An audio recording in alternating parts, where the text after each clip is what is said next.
Personal foul, unnecessary roughness.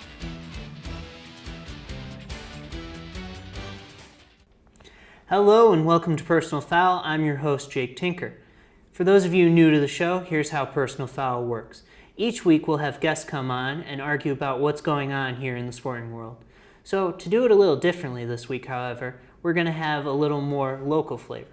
So in studio today is from the St. John Fisher Junior Varsity Soccer Team, Matt Carter. Matt, welcome to the show. Happy to be here. So Matt, just to get right into it right off the bat, how about you tell us how the JV season went last year? Just giving us a quick recap. Well, we don't play the same amount of games as varsity does. We play about 8 or 9. While varsity plays close to 16, 17. But we trained hard, we played well. We only won 2 or 3 games, but it was a team full of freshmen mostly, some upperclassmen. But we had a good time, it was a lot of fun, and I can't wait to be back next year. Now, I understand that you're a transfer student, so what is it like coming into a JV team, meeting all these new players, being a part of something different? Well, it was weird for me because I came in for the spring semester, so I didn't even come in during season. I was in regular contact with Coach Searle and Coach Bowman over my fall season at Hudson Valley Community College. And when I came here, it was an easy transition. I was acquainted with the guys right away, and I was slotted right into off-season training. So speaking of now that it is the off-season, are there any adjustments that you're making right now to kind of better your game, try and bring it up to make the JV team that much better? Oh, sure, yeah. We have regimented lifting schedules. We try to get in the SLC for weekly futsal. And we're also a part of an indoor league as well that other colleges like Geneseo, U of R participate in. And you always strive to get better. You're doing speed workouts, you're running, you're lifting. It's never ending. So with sports like football, there's always a spring ball or some form of practice. So does JV have something equivalent to that where you're either practicing or kind of in-game practices or actual games? Yeah, we actually just got the schedule a couple days ago from Coach Bowman, and we get 15 practices, and it looks like we're going to get 2 scrimmages against Naz and Damon College. So we practice about 2 or 3 times a week starting March, so coming up soon. They can range from 7 in the morning to 8 at night. So whenever the turf or the grass is free, we get to go on. So as a student athlete working on a JV team, how does that schedule kind of differ from maybe a varsity team? Well, JV practices with varsity every day. It's a joint practice. The only difference is games. Like I said, we play about half the games that varsity does. Other than that, it's about the same. And when varsity plays, if they're away, usually we practice, or we might get the day off once in a while. But if varsity practices, we practice too.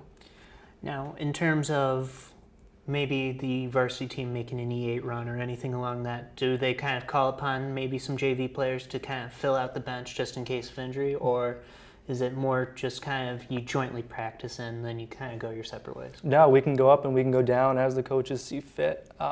It's expected that the JV guys are going to work hard to try and get onto the varsity squad for a game or so. And we saw that with a couple of our guys who played really well throughout the season and deserved a spot on the the E8 champion bench and into the NCAA tournament. So going forward, the varsity team obviously making that run last season. Is there anyone on the JV schedule that kind of every time you just circle that date and you just can't wait until you play that team? Sure, this year for sure it was Roberts Wesleyan. They gave us a good game. We lost 1-0 to them at I think our first or second game, and it was really competitive, really fierce. The Roberts fans were all over us, and it was a really awesome atmosphere.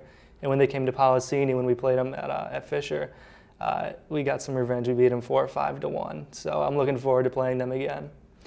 Now, in terms of maybe say a Naz, that rival school, how do those games typically go? What is your mindset leading up to a game, say against Naz? Well, if you're going against a crosstown rival, it's going to be exciting for sure. You're going to get pumped up for it. That week of practice is totally different. You're prepared to just beat Naz. You just want to beat Naz. There's nothing we like more than beating Naz in anything. So we work extra hard that week and to beat Naz. Now, is there any type of benchmark or goal set for this team this year? 5 or 6, 4 or 5 wins, or anything in that nature right now? We're just trying to do better than we did last year. Matt, for the interview. When we come back, we'll be talking Rooney and the Leicester City coach who got fired. So stay tuned.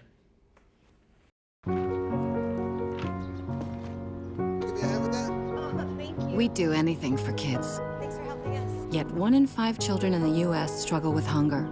Help end childhood hunger near you. Learn how at feedingamerica.org. Welcome back to Personal Foul. Wayne Rooney has been in the news as it has been announced he is staying with Manchester United throughout this season. So Matt, what are your thoughts on this? Well, first off, I think that Wayne has outlived his stay in England, at least in Manchester United. He's been a very good player for them, for sure, but I just don't think that he has it anymore. With the young guys coming up, Marcus Rashford, Jesse Lingard, Pogba's back, and Ibrahimovic is for sure the first-choice striker. I just don't think that he fits in anywhere. Honestly, I think he should make the move to China and get one last payday. He could be an absolute superstar over there because Chinese and the Asian population love Manchester United. It's one of their biggest fan bases, actually. And if a Manchester United legend goes to China, I think it'll be very good for him. And he can get even more sponsorships. He can get even more attention. Not that he doesn't have enough already. But I think it'd be a good move for him. But if he were to stay in England, I think maybe he could go back to his home club of Everton. I think he could do a job there for a year or so. They could use the help. Lukaku is their main striker, but I think if he played right behind him, like a number 10 role, attacking midfielder, I think he could do well. Now, in terms of, like you brought up the mention of China, do you think it's better for him to go to China and end up being, this dominant striker that he's been over the last few years of his career? Or do you think maybe it's time to, hang up the cleats, maybe think about, possibility of coaching, an analyst, something along those lines, staying in soccer, but, maybe his playing days are behind him? I think he might have a year or so of like highest level playing. I think going to China would be his best move, but he could also start getting his coaching badges because they take around 3 to 4 years to get if he wants to coach an EPL team. But I think he's got a couple years left. He could still play for sure. Now, it's come out through the media that throughout all these links to China and all of this, that he's wanted to stay loyal to Manchester United, that he's wanted to stay there. So what do you say to a player, that basically wants to finish his career with a team like Manchester United? Or does he kind of have to face the fact that maybe he's getting pushed out now? I commend that he wants to stay there, and we're seeing the same thing with John Terry at Chelsea. Like, he's older. He doesn't really have a spot in the team right now, better defenders, and it's the same thing in Rooney's situation. He's been a great servant for the club, but you can tell that he's just not up to standard anymore. I think if he wants to stay, he could stay and be a player manager of some sort maybe. That would help him with his managerial career if he decides to do that later in life. Now, you brought up Chelsea. So what kind of impact does it have when a star like Rooney, who's now aging, gets connected to a team like China? Does it kind of create that atmosphere of now it's this team's turn? Or you brought up Chelsea, so could definitely ruffle some feathers. A couple of Chelsea players have moved to China this past summer, actually. Granted, they weren't very old, they weren't established like Wayne Rooney was, but it still ruffles the feathers. It gets everybody kind of confused. And in January, Diego Costa, the number 1 striker in the Premier League, I would argue, he was linked with a China move, and that kind of threw everybody off a little bit because we weren't sure if he was going to stay or not. In the case of Manchester United, I think Jose Mourinho was handling it pretty well. Wayne Rooney's a professional. He knows what he's talking about. I think he knows how to carry himself, and I think they're doing a good job with all the speculation coming to the end of his career. Now, you mentioned it, the speculation, and it's one of those things where, it can kind of either fire you up as a player or kind of detract. Have you kind of noticed sort of a decline, or do you think that's just kind of age-related as Rooney's kind of coming, like you said, to the end of his career? I think it's a noticeable decline in his performance. He's not as fast as he was before. His shooting is still decent, but it's not what it was. Dribbling is about the same that it's been his entire career, but I say the major thing for a soccer player is speed, and it's a noticeable loss in his case. Other than that, I mean, he's still a great leader. He's a great captain. And I think it's beneficial for him to stay at least maybe another year or so if they decide to challenge for the title. But if not, and he moves on, then I don't think there will be any qualms from either side. Now, you mentioned it, going after that title. Do you think it's one of those things where, maybe it's time to kind of ease back his role and let the youngsters play? Or do you give fans that idea that we're still competing, we're not going to cave in on Rooney, we're going to let him run his minutes, and if that kind of stifles the youth, so be it? If he earns his minutes, then he deserves to play. But at the moment, the young guys at Manchester United are making a big impact. I think the young guys are doing what they're supposed to be doing, and I think they should play. You don't just give a man minutes because he's been so good for 10, 11 years. Thank you. So moving on. Claudio Ranieri has been fired by Leicester City just 298 days after Leicester won the title as one of the more surprising teams last year. Leicester opened the season as a 2,500 to 1 odd to win the title, according to Las Vegas betting odds. Do you agree with the firing, or should there have been given more time? Well, it was a tricky situation. They're in the last 16 of the Champions League right now, which is the most competitive competition in Europe right now. So I think he should have gotten to seed through the stage at least, but they fired him after the first leg. So that is going to throw things off for Leicester for sure for the second leg. But I mean, their performance is declining. They're now in a relegation battle after winning the Premier League last year. So I think it's the right move, but I don't think the timing is right. Now, soccer's a little different, obviously, with the title, and which that Leicester kind of played to a draw and, kind of struggled down the run for that title. So do you think that, the writing was kind of on the wall then that this decline was to come? Or do you think that it's kind of just now starting to peak out? I think for sure people didn't expect them to do all that well. They didn't replace one of their better players in N'Golo Kante, who was very beneficial to their team last year. They didn't get an able replacement, and you can tell by the midfield it's not as strong as it was last year. And you could see it towards the end of the season. They were just kind of, easing their way to the title. But by that point, they were already 10, 11 points ahead with 3 or 4 games, so they couldn't get caught. It's sad to see it happen like this because I don't want them to go down. I think that it was a great fairy tale, but unfortunately, it does not look good. So moving forward, how do you think that a team like Leicester kind of deals with the loss of playing like this? They need to have a strong manager, and I think Ranieri lacked in that department a little bit. Mm-hmm. He's always been seen as like a teddy bear, someone who is just very, very nice and upbeat, and you need that in a manager for sure, but I don't think he brought the competitive attitude that needed to be there to defend a title, let alone right now stay above relegation. I think if they find an able replacement in a manager, I think they would be okay. I don't know if they would stay up, but I think they would give them a good shot. But they definitely need a kick in the ass in a locker room. Is there any particular manager out there right now that you kind of think just kind of fits what this team needs right now? I think Alan Pardew, he is available. He was the old Crystal Palace manager. I think he would be great. He has a nice fire to him. He's young. I think he could lead them to safety. Now, as you mentioned, bottom 16 right now, actually number 17th in the league, going into a matchup with Liverpool. How much does it kind of hurt a team psyche that, you're going into this huge match, you're basically bottoming out right now? So what's kind of the thought process going into a huge match like this? I'm sure the players are discouraged because everybody liked Claudio Ranieri. He did a great job for the club and everything. And like I said, I don't think the timing was quite right. Like you said, the big game against Liverpool, they just lost their manager. They just lost in the Champions League, and they have the next leg coming around in a couple weeks. Poor timing, in my opinion. But I don't think this is going to look good against Liverpool. I think it's going to be a nice big blowout. So going back to last season, you mentioned, fairy tale season. We mentioned the odds earlier, 2,500 to 1. What do you think kind of is the impact going forward that you kind of, you had that great season, you kind of fell off, but now here you are, you're towards the bottom, your manager's out. What do you kind of have to do to get back to playing at that level, just trying to fit the pieces together, try and get through the season now? I feel like they need to do it, like they need to want to do it, and I'm not sure that all of the players have it right now. There's been rumors about poor attitude in the locker room because Ranieri started one player over another in the Champions League, and when players start to turn on each other, it's just not good from there. But I think they all need to look in the mirror and just think, I don't want to go down into the League One. Like, that's not what we want, because when they do that, they lose money, and if you lose money, you're not happy. Also, being in the most competitive league in the world is a privilege, and I don't think that they want to lose that. and it's not a guarantee they'll come back up next year if they do go down. So you're saying firing Ranieri might have just the effect they need right now It to might. kind of get the players back. It either has that effect or they tank. It's either or. Well, thank you, Matt. That's a great point of view on this subject.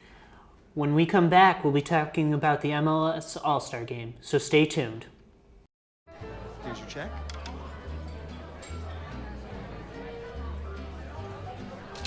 Oh, you got it. You know, since I got rid of my car, I really enjoy walking. Okay.